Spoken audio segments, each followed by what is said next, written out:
Continuamos ahora con la tercera parte de farmacodinamia. Si recuerdan, habíamos terminado en nuestra clase anterior con la primera y una de las más importantes curvas de la farmacología, que es la curva dosis-respuesta. Pero habíamos hecho especial hincapié de que todo lo mencionado tenía que ver con lo que se denomina curva dosis-respuesta gradal, como no opuesta, sino complementaria de las que se denominan curvas dosis-respuestas cuantales. Precisamente esta última parte que vamos a tratar en farmacodinamia, como hecho puntual de curva dosis-respuesta, va a estar vinculado a esto, a curvas dosis-respuesta cuantales. ¿Qué es una curva dosis-respuesta cuantal? Dicho del modo más sencillo posible. Cuando nosotros veíamos las curvas dosis-respuesta gradales, todo lo que vimos en la segunda clase, desde luego en el eje de las abscisas, el eje X, colocábamos dosis administrada, cosa que se mantiene inalterada en las curvas dosis-respuesta, sean gradales o cuantales. Seguimos graficando dosis administradas de menos a más, de izquierda a derecha. Por lo tanto, si no es esa la diferencia está en el eje de las ordenadas, el eje Y, en donde se distingue una gradal de una cuantal. Concretamente, ¿en qué? Una curva gradal, pongamos por caso una curva gradal como las que ya hemos visto en la clase anterior,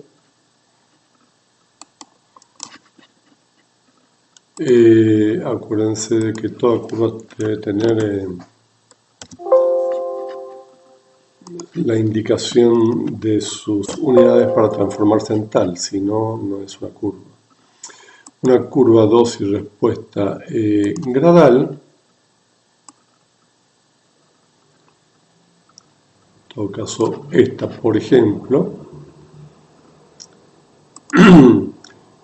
en el que hay dosis en aumentos de izquierda a derecha como ya indicamos.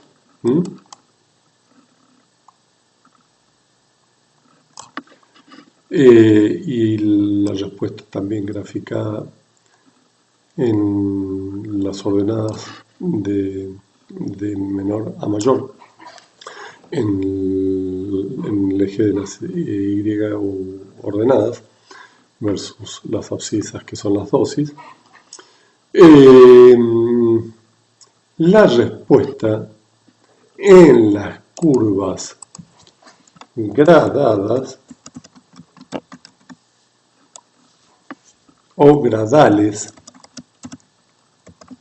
como quieran ustedes colocarlo, forma parte de un continuo. Supongamos en todo caso que nuestro fenómeno a medir es de temperatura en grados centígrados. Por lo tanto, intentamos ver la eficacia de un antifebril. Comenzamos graficando la fiebre con lo que ustedes prefieran, 41 grados centígrados, y la llevamos hasta aquí arriba, hasta la temperatura que nosotros deseemos considerar normal, 37,2. ¿Mm? Bueno, que sea continuo, que sea gradal, significa literalmente que de 41 a 37.2 podemos ir procediendo gradualmente. ¿Mm? Por ejemplo, comienza a administrarse un antifebril y comienza a producir una pequeña respuesta que podría ser de 41 a 39 con 8. ¿Mm?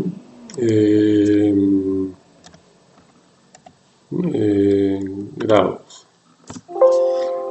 Vamos aumentando aún más la dosis y nuestra respuesta antifebril mejora más. Entonces 39.7 grados.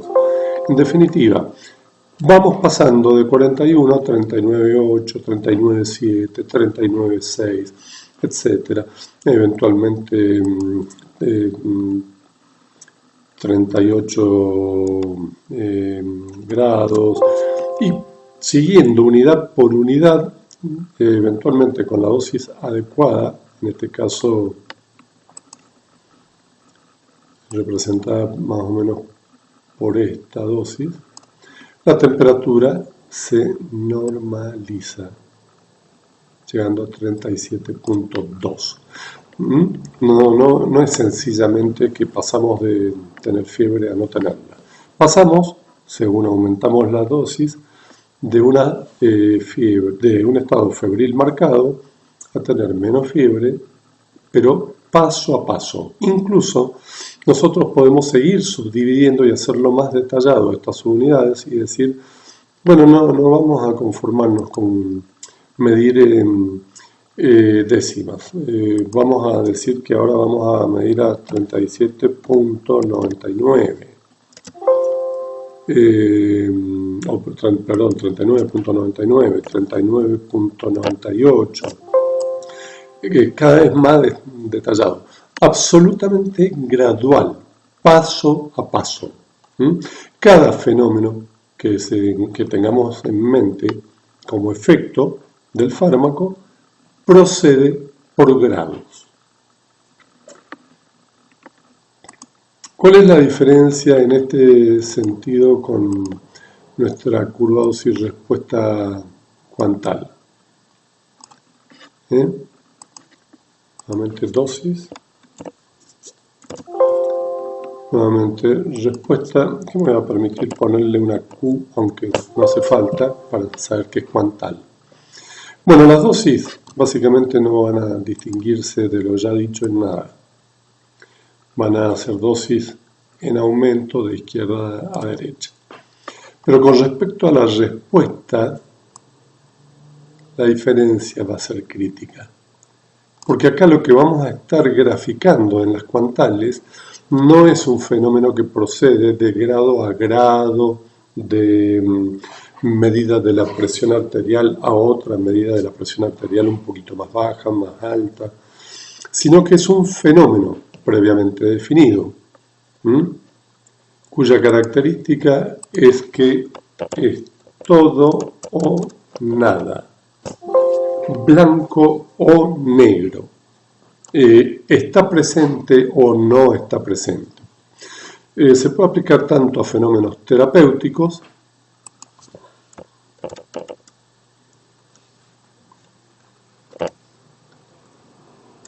como a fenómenos tóxicos, siempre y cuando el fenómeno quede bien definido como terapéutico, como tóxico.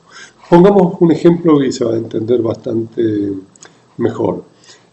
Supongamos que lo que intentamos es representar,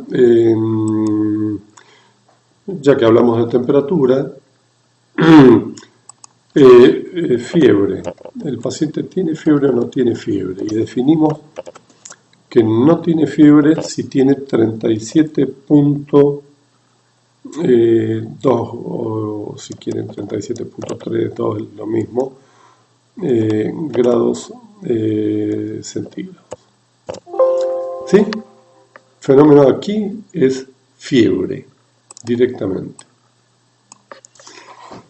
¿Qué significa? Que nosotros tenemos pacientes con fiebre. Es una curva típicamente poblacional, esto siendo opuesta a la gradal, que es una curva individual. Desde luego, se pueden acumular las curvas de n individuos, pero cada curva es la curva individual. Si construimos una curva de los resultados de diversos individuos, obtendremos una curva dosis-respuesta gradal también, pero cada uno en base a un individuo. Esta es una curva poblacional. Toda esta población graficada en nuestro universo de pacientes con fiebre, sencillamente vamos a declarar que la respuesta es todo o nada, sí o no, blanco o negro, si con la dosis administrada alcanza temperaturas normales, 37.2 grados centígrados. Esto es arbitrario, el fenómeno lo puedo definir yo. Como les dije, puedo poner fenómenos terapéuticos, presión arterial, fiebre, lo que nos venga en gana graficar. Pero tiene que ser un fenómeno que admite dos estados. ¿Está presente o no está presente? También podemos graficar fenómenos tóxicos. Por ejemplo, el paciente vomita o no vomita con la dosis administrada. Se dan cuenta que no se puede graficar y vomita más o menos. Sencillamente o vomita o no vomita. En este caso, y permítanme ahora entonces volver a la curva dosis-efecto cuantal, ven que tenemos nuestra dosis versus número de sujetos que responden a la dosis administrada. Por lo que pueden ver, con dosis pequeñas, como la que está ilustrada en este lugar, en la dosis denominada 1, un pequeño número de sujetos responde normalizando el fenómeno. Digamos que, de nuevo, para ponerle algún correlato a esto, vamos a hablar de fiebre. Bueno, el universo o subuniverso tiene fiebre. Un pequeño número de sujetos responde a este presunto antifebril con una dosis baja, pero ya responde. Si aumentamos la dosis, un número ligeramente mayor, aunque todavía pequeño, responde aún mejor a la fiebre. ¿Qué significa? Que la temperatura se normaliza.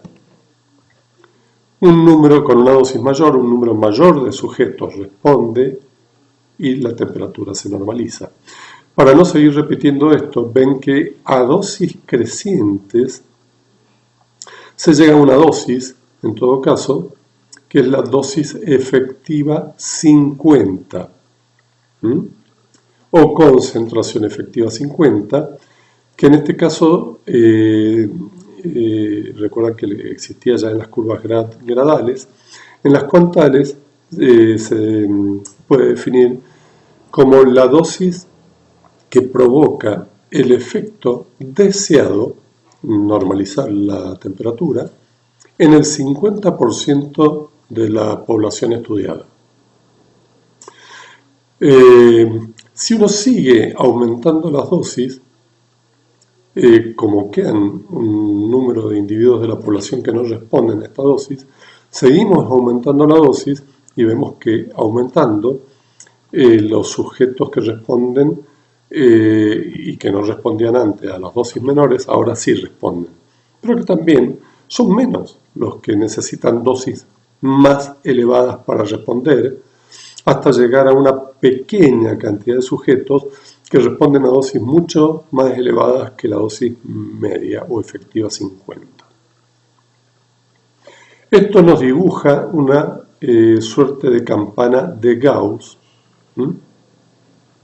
que es nada más una curva producto de unir los centros de cada una de estas barras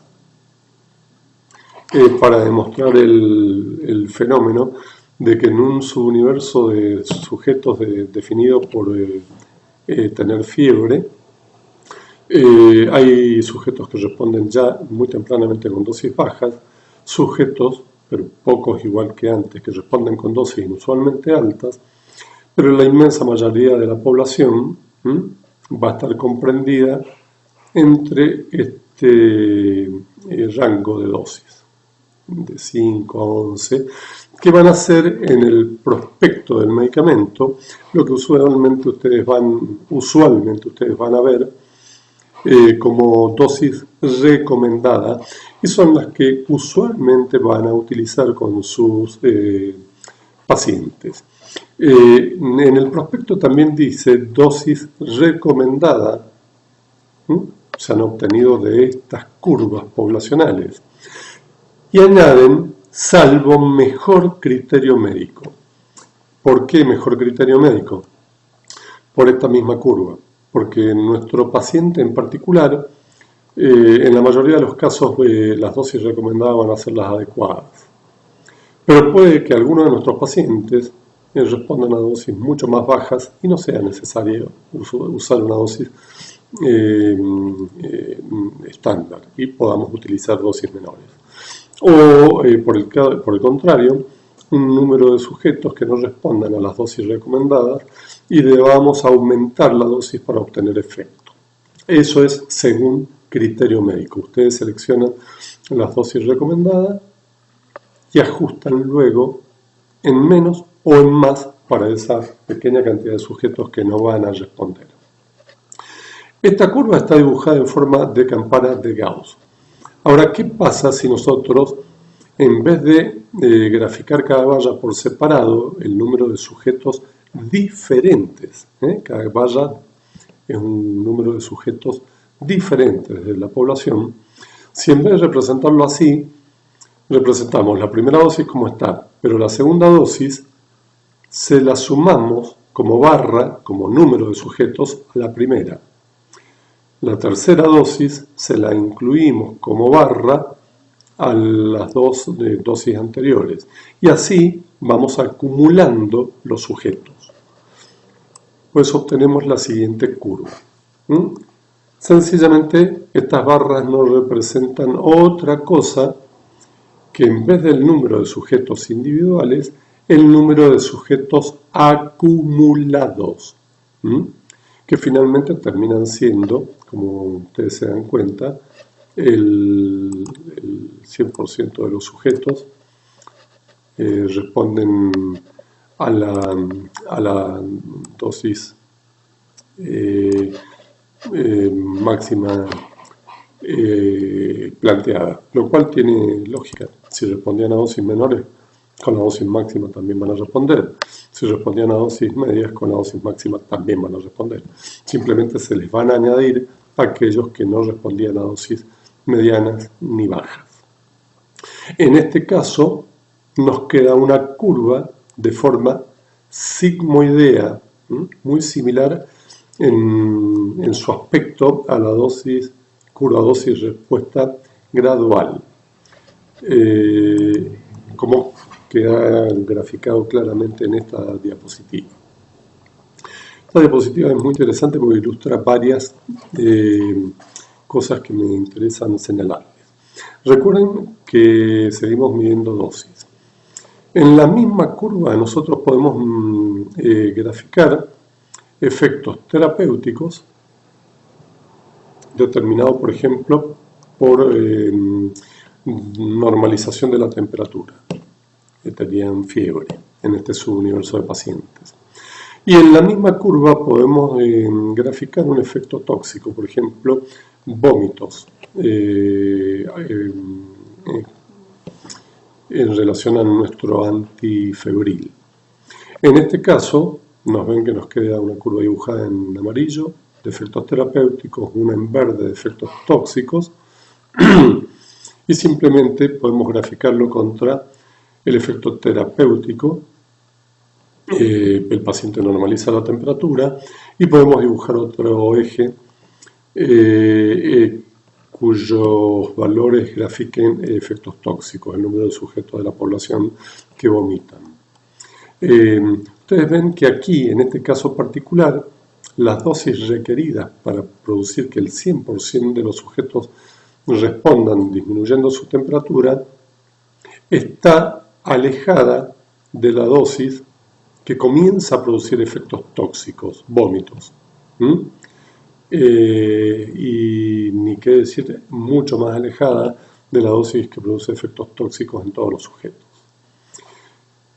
Por lo tanto, podríamos considerar a esta droga como una droga segura. Nuestras dosis terapéuticas están alejadas de las dosis tóxicas. Aparte, aquí se definen valores como dosis efectiva 50, ya lo saben, la dosis necesaria para producir el efecto terapéutico deseado en el 50% de los sujetos, la dosis tóxica 50, la dosis requerida para producir el efecto tóxico en el 50% de los sujetos.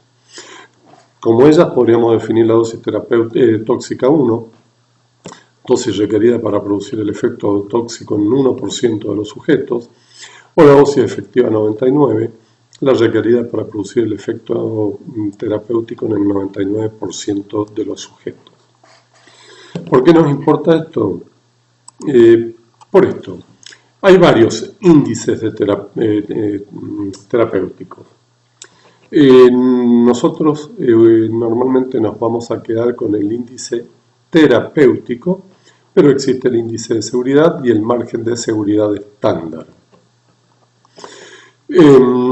Simplemente para mencionarlos, el índice de seguridad es un cociente entre la dosis tóxica en el 1% de los pacientes dividida por la dosis efectiva en el 99% de los pacientes.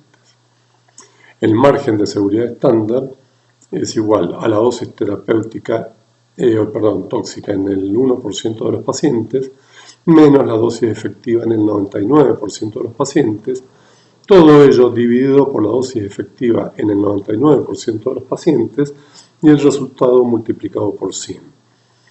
Es para aclararles qué significan o qué son estos valores en estos dos índices. Pero con el que nos vamos a quedar va a ser con el índice terapéutico.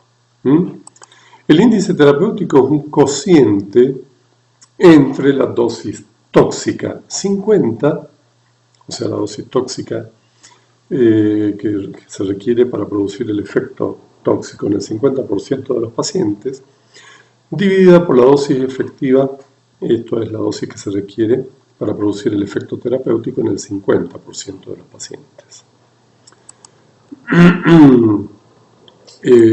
Si nosotros tratamos de hacer un ejemplo acá, recuerden que el índice entonces terapéutico es igual a la dosis tóxica 50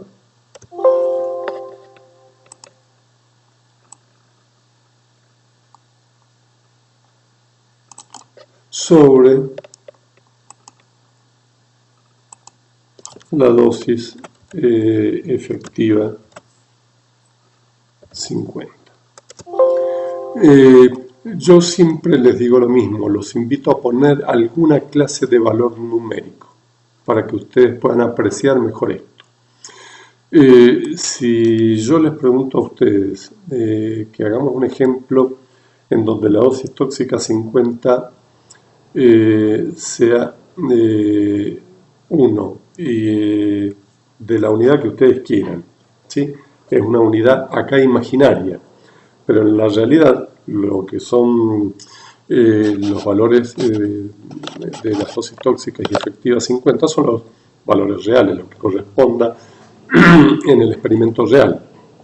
Pero acá vamos a utilizar unidades imaginarias.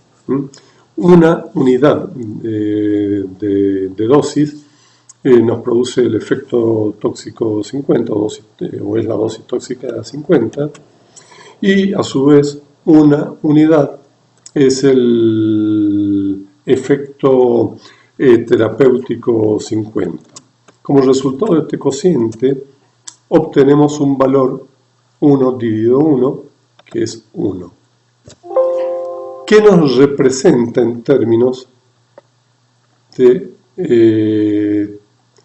seguridad de esta droga este valor, 1?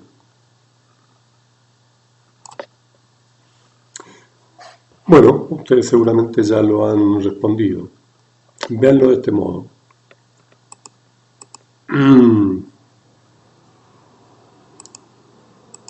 Esta droga, que requiere una unidad para producir su efecto terapéutico 50, requiere una unidad para producir su efecto tóxico 50. Es decir, la misma cantidad de fármaco que necesitamos para producir el efecto terapéutico es la cantidad de fármaco que necesitamos para producir el efecto tóxico. Por lo tanto, esta droga es extremadamente insegura. Extremadamente insegura. Y existen ejemplos en la vida real que puedan ilustrar esto. Efectivamente que existen ejemplos.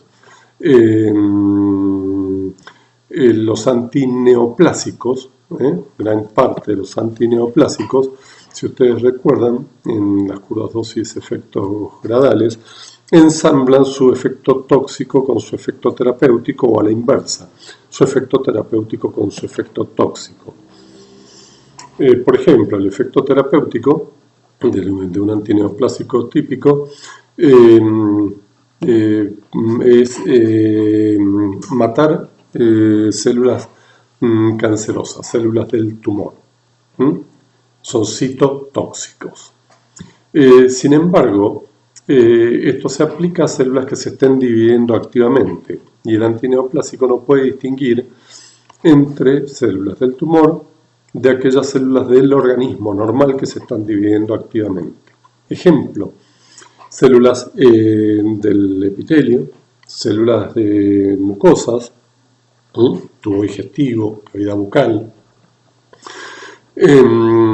folículos pilosos se están dividiendo activamente, médula ósea, producción de sangre. ¿Cuál es el correlato? Bien, como también afecta matando a esas células, lo que ocurre es que mientras por un lado tenemos en la balanza de riesgo-beneficio el beneficio de estar reduciendo el tamaño del tumor o eliminándolo por matar sus células, también se nos está cayendo el pelo por matar las células del folículo piloso. Tenemos la piel seca, frágil, agrietada, descama con facilidad, porque afecta la división celular de las células del epitelio en la piel y mucosas. Tenemos trastornos digestivos, vomitamos, tenemos trastornos en médula ósea con disminución de la cantidad de glóbulos rojos en sangre, definición de anemia, disminuyen nuestros glóbulos blancos, consecuencia, estamos inmunosuprimidos. ¿Es o no es entonces una droga insegura? Absolutamente insegura. Sería bueno que ahora distingamos otro ejemplo. Una droga en que, supongamos 100 unidades arbitrarias de numerador producen nuestro efecto tóxico y una unidad arbitraria produce nuestro efecto terapéutico buscado. El resultado de 100 dividido 1, ¿cuál es? 100. Fíjense, en este caso, con una dosis de 1, de una unidad arbitraria, obtenemos nuestro efecto terapéutico. Y con una dosis de 100, recién nuestros efectos tóxicos. O sea, se requieren 100 veces más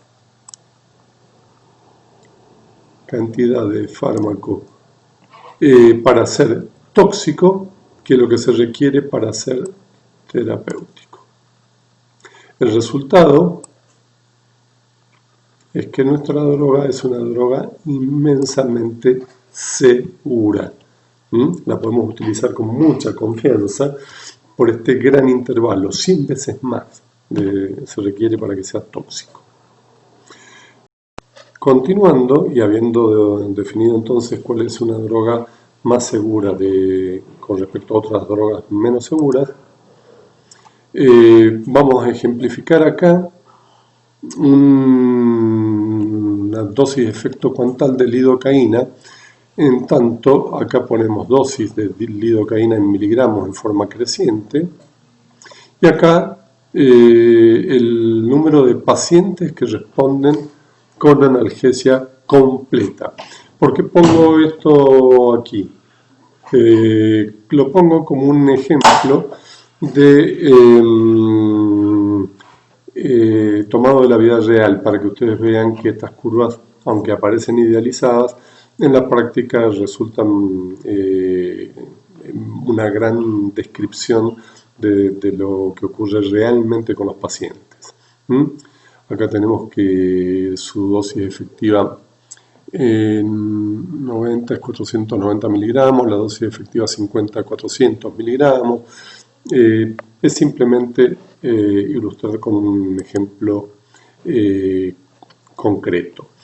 En esta, acuérdense, siempre estamos dibujando el logaritmo de la dosis, por eso terminan representadas curvas cuyo aspecto son heces sigmoideas.